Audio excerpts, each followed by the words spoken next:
I remember my husband getting ready for work, and I walked to the TV in the den. I thought he was watching a movie. He said, "I don't think this is a movie. I think the World Trade Center was just struck." And we stared at the television and watched a plane fly into the second tower. And then we watched the towers collapse. I can't even remember if my husband went to work that day. I just stared at the TV. It took 2 days to get through to everyone. My friend and one brother-in-law rescheduled Pentagon meetings, and we tried to call his sister in Shanksville, Pennsylvania. Our nephew heard news reports that said that if Flight 93 landed 30 seconds later, the plane would have hit his school.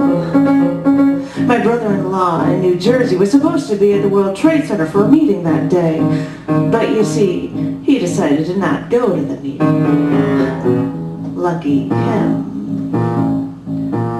And I remember watching the TV like I was some sort of zombie, thinking that this was bigger than Pearl Harbor. More people died, that this wasn't a military base. I had to do something.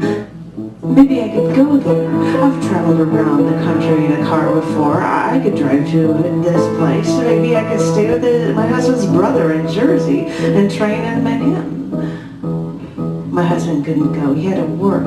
So I took off on my own, paid the tolls on I-80, even forgot my camera. Got to his brother's place after 1 in the morning. He told me what train to take, but said that half the subway lines had been closed. So I trained from Jersey as far as I could, but I couldn't get close. But I thought, I walked 7 miles to work. That's no problem. An hour and a half. I could do that.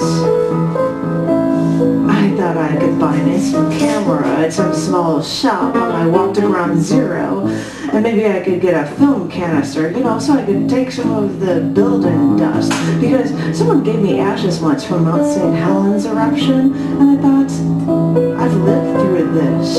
I should bring something back with me. I should something.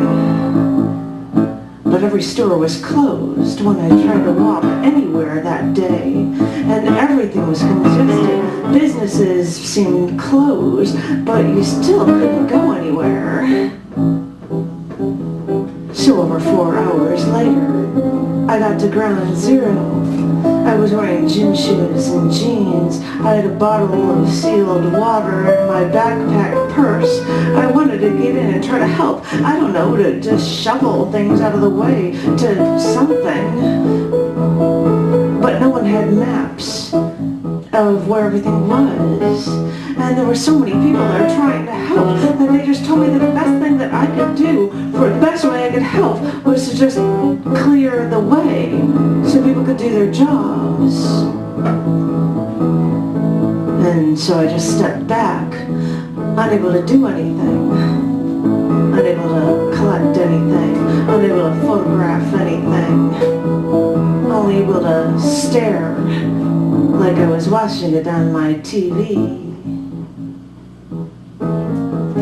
I used only lowercase in this when I said I. I'm only lowercase.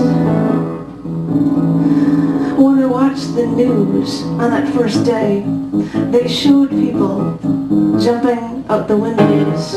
These silhouettes of people looked like floating paper in a ticker tape parade. All the debris floating around. I had to keep telling myself, these are people. And when I looked around at all the remains from the towering office buildings, I thought of all the dust I was breathing in. I thought, I'm breathing in drywall.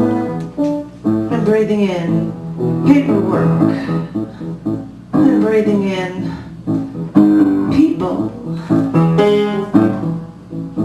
So yes, I'm only lowercase. after what I've seen around me. I'm nothing.